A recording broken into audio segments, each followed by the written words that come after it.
पुरुषोत्तम मास कथा अध्याय 6। नारद जी बोले, भगवान गोलोक में जाकर क्या करते हैं? हे पाप रहित मुझ श्रोता के ऊपर कृपा करके कहिए।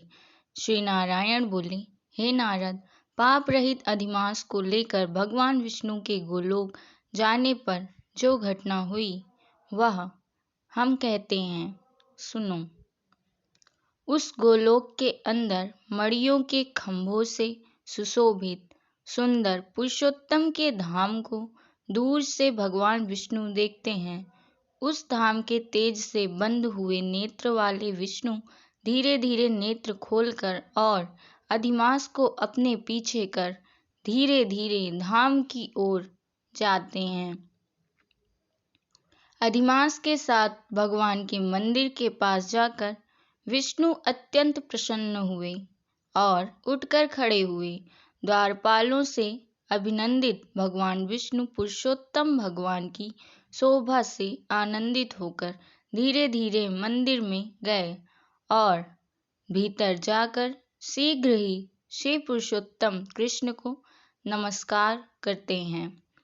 गोपियों के मंडल के मध्य में रत्नमय सिंहासन पर बैठे हुए कृष्ण को नमस्कार कर पास में खड़े होकर विष्णु बोले, श्री विष्णु बोले, गुणों से अतीत गोविंद अद्वितीय अविनाशी सूक्ष्म विकार रहित विग्रहवान गोपों के वेश के विधायक छोटी अवस्था वाले शांत स्वरूप गोपियों के पति बड़े सुंदर नूतन मेघ के समान श्याम करोड़ों कामदेव के समान सुंदर वृंदावन के अंदर रासमंडल में बैठने वाले पीत रंग के पीतांबर से शोभित सौम्य भवों के चढ़ाने पर मस्तक में 3 रेखा पड़ने से सुंदर आकृति वाले रासलीला के स्वामी, रासलीला में रहने वाले, रासलीला करने में सदा उत्सुक 2 भुजा वाले मुरलीधर पीत वस्त्रधारी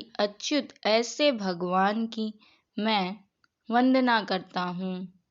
इस प्रकार स्तुति करके भगवान श्री कृष्ण को नमस्कार कर पार्षदों द्वारा सत्कृत विष्णु रत्न सिंहासन पर कृष्ण की आज्ञा से बैठे। श्री नारायण बोले, यह विष्णु का किया हुआ स्रोत प्रातः काल उठकर जो पढ़ता है उसके समस्त पाप नाश हो जाते हैं और अनिष्ट स्वप्न भी अच्छे फल को देते हैं और पुत्र पौत्र आदि को बढ़ाने वाली भक्ति श्री गोविंद में होती है। अकीर्ति का नाश होकर सत्कीर्ति की वृद्धि होती है।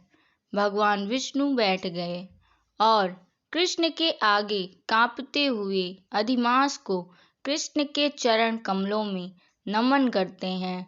तब श्री कृष्ण ने विष्णु से पूछा कि यह कौन है, कहाँ से यहाँ आया है, क्यों रोता है? इस गोलोक में तो कोई भी दुख भागी होता नहीं है। इस गोलोक में रहने वाले तो सर्वदा आनंद में मग्न रहते हैं। ये लोग तो स्वप्न में भी दुष्ट वार्ता या दुख भरा समाचार सुनने ही नहीं। अतः ये विष्णु या क्यों कांपता है और आंखों से आंसू बहाता दुखित हमारे सम्मुख किस लिए खड़ा है? श्री नारायण बोले, नवीन मेघ के समान श्याम सुंदर गोलोक के नाथ का वचन सुन। सिंहासन से उठकर महाविष्णु मलमास की संपूर्ण दुर्गाथा कहते हुए बोले। श्री विष्णु बोले, हे वृंदावन की शोभा के नाथ, हे श्री कृष्ण, हे मुरलीधर, इस अधिमास के दुख को आपके सामने कहता हूँ, आप सुने। इसके दुखित होने के कारण ही स्वामी रहित अधिमास को लेकर मैं आपके पास आया हूँ।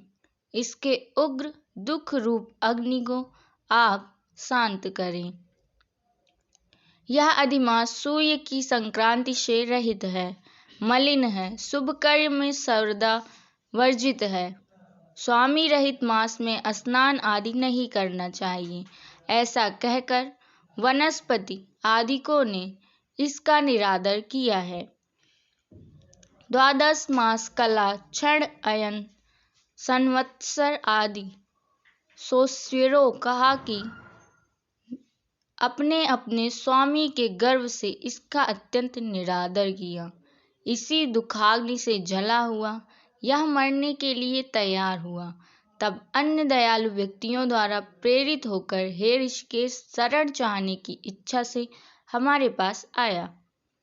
कांपते कांपते घड़ी घड़ी रोते रोते अपना सब दुख जाल इसने कहा, इसका यह बड़ा भारी दुख आपके बिना टल नहीं सकता।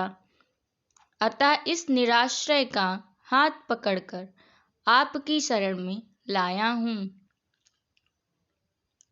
दूसरों का दुख आप सहन नहीं कर सकते हैं, ऐसा वेद जानने वाले लोग कहते हैं। अतएव इस दुखित को कृपा करके सुख प्रदान कीजिए। हे जगतपते, आपके चरण कमलों में प्राप्त प्राणी शोक का भागी नहीं होता है, ऐसा वेद जानने वालों का कहना कैसे मिथ्या हो सकता है। मेरे ऊपर कृपा करके भी इसका दुख दूर करना आपका कर्तव्य है, क्योंकि सब काम छोड़कर इसको लेकर मैं आया हूँ। मेरा आना सफल कीजिए। बारंबार स्वामी के सामने कभी भी कोई विषय न कहना चाहिए। ऐसी नीति के जानने वाले बड़े बड़े पंडित सर्वदा कहा करते हैं।